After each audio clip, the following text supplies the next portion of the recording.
नमस्कार किसान भाइयों, मैं आपका दोस्त संतोष। इस वीडियो में आप देखेंगे अरहर की खेती की कौन कौन से वैरायटी लगा करके आप अधिक उपज ले सकते हैं।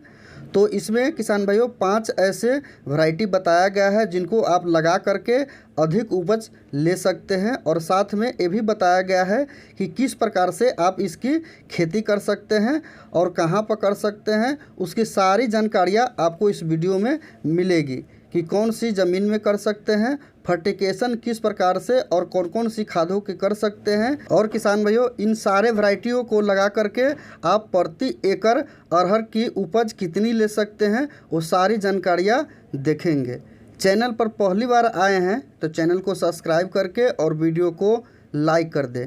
तो चलिए किसान भाइयों, वीडियो स्टार्ट करते हैं। तो किसान भाइयों, सबसे पहले बात करते हैं कि अरहर की खेती कब की जाती है। तो अरहर की खेती जो होता है किसान भाइयों 2 तरीके से की जाती है।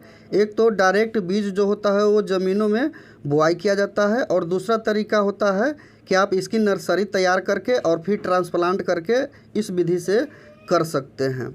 अगर ट्रांसप्लांट करके करना होता है, नर्सरी लगाना होता है, तो मई जून में जो होता है इसकी नर्सरी आप तैयार कर सकते हैं, लगा सकते हैं, और जब जुलाई में नर्सरी तैयार होता है तब उसको आप खेत में ट्रांसप्लांट कर सकते हैं। वही बात करते हैं कि डायरेक्ट अगर आप बिजाई करते हैं तो जुलाई के महीने में जो होता है आप इसको डायरेक्ट बिजाई कर सकते हैं। तो चलिए किसान भाइयों, मैं 5वें नंबर पर जो वैरायटी लिया हूँ वो IPA 203 है। समय अवधि जो होता है किसान भाइयों इसका 230 से 250 दिनों का होता है। उत्पादन जो होता है 18 से 20 कुंटल प्रति हेक्टेयर इसका आता है। और विशेषताएं के बात करें तो यह किस्में रोगों के प्रति सहनशील है। इस किस्में में दाने मध्यम आकार के तथा चमकदार होते हैं।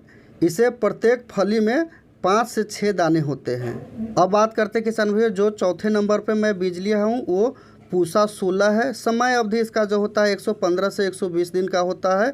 उत्पादन 20 से 22 कुंटल प्रति हेक्टेयर होता है। विशेषताएं, इस किस्म में फल जो होते हैं, फली जो होते हैं 5 से 6 दाने तक होते हैं।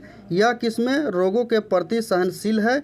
यह किस्में 3 से 5 साल तक उत्पादन देती है। इस किस्में यानी वैरायटी के जो दाने होते हैं मोटे, लंबे तथा चमकदार होता है। और किसान भाइयों, अब बात करते हैं नरेंद्र अरहर 2। ये जो है तीसरे नंबर पे मैं लिया हूँ, और इसका समय अवधि जो होता है 240 से 260 दिन होता है। उत्पादन जो होता है किसान भाइयों इसका 22 से 26 कुंटल प्रति हेक्टेयर होता है। विशेषताएं की बात करें, यह किस्में रोगों के प्रति सहनशील है। यह किस्में 3 से 5 साल तक उत्पादन देती है। इस किस्म के फल लंबे, चमकदार तथा गोल होता है। अब बात करते हैं किसान भाइयों अरहर कुदरत 3 के बारे में। समय अवधि जो होता है इसका 220 दिन होता है। उत्पादन के बात करें तो 15 से 18 कुंटल प्रति एकड़ आता है। और बीज की मात्रा के बात करें तो 2 kg प्रति एकड़ बीज लगता है। विशेषताएं के बात करें तो यह किस्में साल में 2 बार उत्पादन देती है। यह किस्में 2 से 3 साल तक उत्पादन देती है। यह किस्में रोगों के प्रति सहनशील है। अब बात करते हैं किसान भाइयों, जो मैं 1 नंबर पर बीज लिया हूँ, जो वैरायटी लिया हूँ उसके बारे में। तो रीचा 2000 है। ये जो वैरायटी है ये उत्पादन जो होता है 20 से 25 कुंटल प्रति एकड़ देती है। समय अवधि के बात करें तो 160 से 180 दिन लग जाता है। विशेषताएं की बात करें तो इस किस्में में 3 से 4 kg जो होता है एकड़ बीज की प्रयोग किया जाता है। इस किस्में की तुराई वर्ष में 2 बार की जाती है। इस किस्में में दाने का आकार जो होता है किसान भाइयों वो बड़े तथा चमकदार होते हैं। तो किसान भाइयों, इन सभी वैरायटियों की खेती करके आप अधिक उपज ले सकते हैं। जो भी किस्में मैं बताया हूँ उस किस्मों को अगर आप खेती करते हैं तो अधिक मात्रा में जो होता है आपको अरहर की उत्पादन मिलेगी। तो इस प्रकार से जो होते हैं कि बीज को सेलेक्ट करके और फिर जो होते हैं कि इसको आप अपने खेतों में ट्रांसप्लांट करें, या डायरेक्ट बुआई करना चाहते हैं तो डायरेक्ट बुआई करें। अब बात करते हैं किसान भाइयों कि इसकी खेती कैसे की जाती है। तो जिस खेत में आप इसको लगाना लगाना चाहते हैं उस खेत में जो होता है भुरभुरी मिट्टी कर ले। और किसान भाइयों बात करते हैं इसका पीएच की, तो 7 से 8 वाली जो पीएच होता है वो बहुत ही ज़मीन जो होता है वो बहुत ही अच्छा माना जाता है इसके लिए। बलुई दोमट मिट्टी या दोमट मिट्टी होता है तो बहुत ही अच्छे से उत्पादन देती है। और वहीं बात करते हैं कि किस विधि से इसको करना पड़ता है, तो किसान भाइयों अगर मेड बना करके इस प्रकार से करते हैं तो मेड से मेड के दूरी जो होता है वो 1.5 फीट रखे, और बिजाई से बिजाई की जो दूरी होता है पौधे से पौधे की दूरी वो 1 फीट पर रख करके आप इसका बिजाई कर सकते हैं या ट्रांसप्लांट कर सकते हैं। अब बात करते हैं किसान भाइयों वहीं पर कि कौन कौन सी खाद की रिक्वायरमेंट होती है। तो जिस समय आप खेती कर रहे होते हैं उस समय डीएपी जो होता है वो दे, और सारा हुआ गोबर के खाद जो होता है प्रति एकड़ जो होता है वो 3 से 4 टिलारी दे।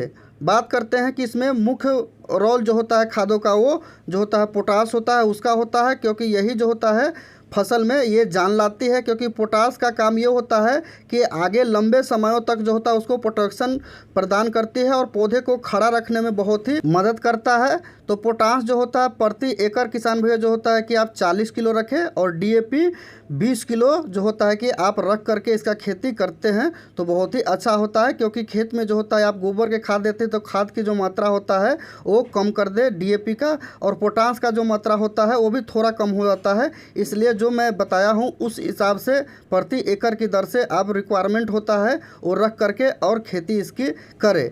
और बीज की बात करें किसान भाइयों कि जिस समय आप बीज डायरेक्ट अगर बुआई करना चाहते हैं या नर्सरी लगाना चाहते हैं पहले, तो इस प्रकार से जो बीज होता है उसको सबसे पहले उपचारित कर ले। तो कार्बेंडाजिम जो होता है उसको ले करके, और किलो के हिसाब से किसान भाइयों जो होते हैं 3 ग्राम जो होता है कि कार्बेंडाजिम रख करके 1 किलो बीज में 3 ग्राम जो होता है कार्बेंडाजिम रख करके उसके दर के हिसाब से जितने सारे बीज है उसमें जो होते हैं कि किलो के हिसाब से लगा ले कि 3 ग्राम अगर 1 किलो बीज में पड़ रहा है तो कि जितना बीज होगा उस हिसाब से लगा करके जितने भी बीज होगा उस सभी को उपचारित कर ले। उपचारित करने से ये हुआ कि जब बीज या ट्रांसप्लांट करते रहते हैं उस समय जो रोगों को प्रति शक्ति जो होता है लड़ने का क्षमता पौधे में या बीज में बढ़ जाता है। अब बात करते हैं किसान भाइयों कि इसका अगर डायरेक्ट बिजाई करते हैं तो इस प्रकार से जो समतल ज़मीन होता है उसमें भी आप कर सकते हैं, और जो मेड बना करके आप करना चाहते हैं जो बेड होता है उसके ऊपर तो उस पर भी आप कर सकते हैं। तो इसमें थोड़ा सा उत्पादन में अंतर देखने को मिलता है। जो बेड वाले होता है जो मेड वाले होते हैं उसमें जो उत्पादन होता है थोड़ा अधिक मिल जाता है, और उसमें पानी देने में जो होता है कि सुविधा होती है।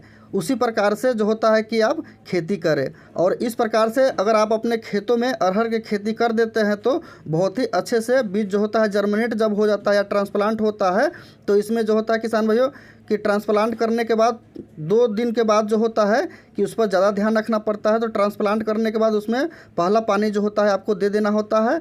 अगर आप बिजाई करते हैं तो बिजाई करने के बाद उसको छोड़ दो, जब जर्मिनेट हो जाता है तब उसमें जो होता है कि आप पहला पानी दे सकते हैं। और आगे की बात करें किसान भाइयों कि आगे पानी इसमें कैसे देना है, तो वो आपके जो ज़मीन होता है जिसमें लगाए होते हैं उसके नमी के हिसाब से जो होता है आपको पानी देना होता है। ड्राई अगर होता है तो पानी की आवश्यकता पड़ता है तो आप दे सकते हैं। और फिर इंसेक्टिसाइड के बात करते हैं किसान भाइयों कि इंसेक्टिसाइड कब इस पर देना होता है। तो जो पहला इंसेक्टिसाइड होता है वो 2 फीट का जब हो जाता है फ्लावरिंग से पहले एक बार कर दे, और दूसरा स्प्रे जो होता है कि फ्रूटिंग हो जाता है छोटा होता है तब दूसरा स्प्रे जो होता है इंसेक्टिसाइड के कर दे।